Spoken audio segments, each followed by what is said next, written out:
어제 있었던 영수회담을 두고 정치권의 평가가 엇갈렸습니다. 국회 나가 있는 취재기자 연결해 보겠습니다. 이다영 기자, 오늘 각 당 분위기는 어땠나요? 국민의힘에선 긍정적인 평가가 나왔습니다. 여야가 협치로 나아갈 계기를 마련했다는 건데요. 국민의힘 윤재욱 원내대표는 오늘 원내대책회의에서 이견이 해소되진 않았지만 대통령과 제1야당의 대표가 직접 서로의 생각을 확인한 것만으로도 작지 않은 의미가 있다고 말했습니다. 세부적으로는 의료개혁에 대해 같은 뜻을 확인한 점을 높이 평가했고요. 더불어민주당의 총선 공약인 민생회복지원금에 대해 합의가 이루어지지 않은 점에 대해서는 국가 재정 상황 등을 고려했을 때 우려를 불식시킬 만한 근거나 사회적 합의 없이 추진할 수는 없다면서 정부를 옹호했습니다. 모처럼 성사된 귀중하고 의미 있는 자리를 어느 한쪽의 정치적 목표가 달성되지 않았다고 해서 폄훼하고 평가절하했어야 더 나은 다음을 기대할 수 없을 것입니다. 더불어민주당은 영수회담이 끝난 직후에도 향후 국정이 우려된다면서 실망감을 드러냈는데요. 오늘도 비슷한 기조의 비판이 잇따랐습니다. 박성준 수석대변인은 SBS 라디오에서 영수회담은 답을 내는 자리이고 앞으로 무엇을 할 것인지 실천 실행하는 자리가 돼야 하는데 그렇지 못했다고 꼬집었습니다.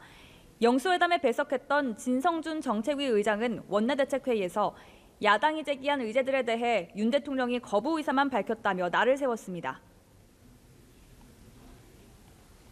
정작 본인의 주장과 변명만 장황하게 늘어놓았습니다. 우이 독경, 마이웨이 윤석열 대통령에 대한 실망이 매우 큽니다. 네, 이런 가운데 오늘부터 21대 국회 마지막 임시국회가 시작됐는데 영수회담에서 별다른 성과가 나오지 못하면서 국회에서 여야 간의 줄다리기가 예상되는군요. 네, 오늘부터 30일 동안 5월 임시국회가 열리는데요. 하지만 여야는 본회의 일정조차 확정하지 못하고 있습니다.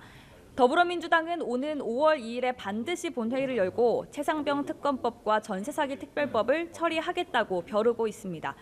민주당 홍익표 원내대표는 오늘 오전 원내대책회의에서도 이 법안들을 처리하지 않으면 21대 국회는 국민들에게 면목이 없게 된다며 처리 방침을 재차 밝혔습니다. 이와 별도로 민주당 의원들은 공수처를 방문해 해병대원 사망 사건 외압 의혹과 관련한 수사를 촉구하고 대통령이 거부권을 행사한 이태원 참사 특별법의 처리를 촉구하는 기자회견도 진행하면서 대여 압박을 이어가고 있습니다. 반면 국민의힘은 이에 반발하고 있습니다. 국민의힘 윤재욱 원내대표는 오늘 오전 기자들과 만나 정쟁을 유발할 수 있는 법안들을 처리하겠다는 본회의에는 동의하기 어렵다고 말했습니다. 앞서 국민의힘은 민주당을 향해 의회 협치를 파괴하고 의회 독재를 예고하고 나섰다고 맹공을 쏟아내기도 했습니다. 오늘 중 김진표 국회의장의 중재로 양당 원내대표가 5월 임시회 일정을 협의할 예정이지만 양당의 입장차가 확연해 험로가 예상됩니다. 지금까지 국회에서 전해드렸습니다.